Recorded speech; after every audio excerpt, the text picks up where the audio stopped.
തന്നെ പരിശോധിച്ച് കഴിഞ്ഞപ്പോഴേ തനിക്ക് പനിയുണ്ട്. വെറും പനിയാ? വെറും പനിയല്ല, വൈറൽ ഫീവർ. ഇപ്പൊ കറക്റ്റ് ആയി. ഞാൻ വയറിലായെങ്കിലും എന്റെ പനിയെങ്കിലും വയറിലായല്ലോ. പിന്നെ ഡോക്ടർ എനിക്ക് വയറുവേദനയുണ്ട്. അത് തന്റെ വയറ്റിലൊന്നും ഇല്ലാണ്ടായിരിക്കും. അപ്പൊ ചേട്ടന് ഇടക്കിടക്ക് തലവേദന എന്ന് പറയുന്നതോ? ആ തലയിലൊന്നും ഇല്ലാത്തോണ്ട്. എടി എന്നെ ബുദ്ധിമുട്ടിക്കാതെ. ഓടി.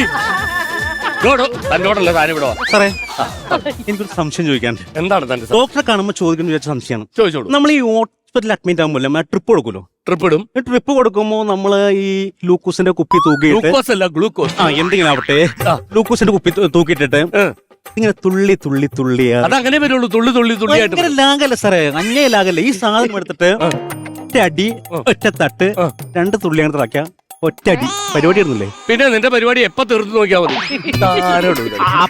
അപ്പന് ഗ്യാസ് തലക്ക് കയറുമ്പോഴാണ് ഇങ്ങനത്തെ ചോദ്യങ്ങളും സംശയങ്ങളും ഉണ്ടാവും. ഗ്യാസ് ഉണ്ടല്ലേ?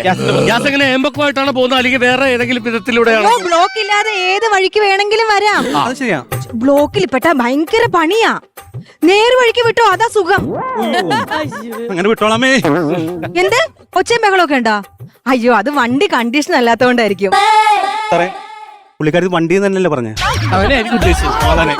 അതെ, അപ്പൊ ഇങ്ങോട്ട് പോന്നോ, ആ വഴി പോന്നോ. ഞങ്ങൾ രണ്ടുപേരും ഇവിടെ ഉണ്ട്. അതെ, അമ്മാവനും അമ്മായും കൂടെ ഇങ്ങോട്ട് വന്നോണ്ടിരിക്കുക. വഴി മൊത്തം ഭയങ്കര ബ്ലോക്ക്. അപ്പൊ ഞാൻ ബ്ലോക്ക് ഇല്ലാത്ത വഴി പറഞ്ഞു. ഏതെങ്കിലും വഴി പറഞ്ഞു കൊടുക്കുക. അതൊക്കെ എന്തിനാ ഇവിടെ വന്ന് പറയണത്? അത് തന്നെ, ആ വഴി തന്നെ. അപ്പനെ ഇത് ഇവിടെ വെച്ച് അല്ല, ഈ അപ്പന് തലയിറക്കത്തിന്റെ അസുഖമുണ്ട് സാറേ. തലയിറക്കത്തിന്റെ അസുഖമുണ്ട്. ഞാനൊരു മരുന്ന് കുറിച്ച് തരാം. അത് കഴിച്ചു കഴിയുമ്പോൾ അപ്പന്റെ തലയിറക്കം മാറിക്കോളും. പക്ഷെ എന്റെ ഫീസ് കാണുമ്പോൾ പുള്ളി വീണ്ടും ഒന്ന് തലയിറങ്ങി വീഴാൻ സാധ്യതയുണ്ട്. അപ്പൊ ഡോക്ടർ വീണ്ടും മരുന്ന് കുറിച്ച് തരണം. അപ്പൊ ഞാൻ വീണ്ടും ഫീസ് കൂട്ടി എഴുതും. എന്തെങ്കിലും ഒന്ന് അഡ്ജസ്റ്റ് ചെയ്തൂടെ? എന്നോട് മറ്റേ തലയിറക്കം കോംപ്രമൈസ് ചെയ്യാൻ പറ. ഫീസിന്റെ കാര്യത്തിൽ ഞാൻ യാതൊരു കോംപ്രമൈസ് എന്തിനാണ് പറയണ്ടേ അപ്പന? അതുകൊണ്ട് അല്ല, എനിക്ക് ഗുളിയൊന്നും എഴുതിയില്ല. തനിക്ക് വൈറൽ ഫീവറിനുള്ള 3 ഗുളിക ഞാൻ എഴുതുന്നുണ്ട് കേട്ടോ. ഇത് എങ്ങനെയാ കഴിക്കേണ്ടേ?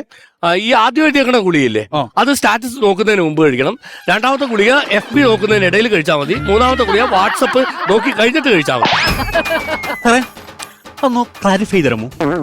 മനസ്സിലായില്ല. അതുകൊണ്ട് ഇപ്പോഴത്തെ പിള്ളേർക്ക് മനസ്സിലാവാനായിട്ട് ട്രെൻഡിങ്ങിൽ പറഞ്ഞതാണ്.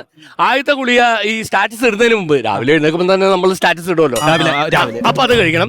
FB നോക്കുന്നതിനിടയിൽ, ഉച്ചക്ക് ഫുഡ് കഴിക്കുന്നതിന് ഇടയിൽ, പിന്നെ രാത്രി വാട്സപ്പിൽ ഇറങ്ങുമ്പോ.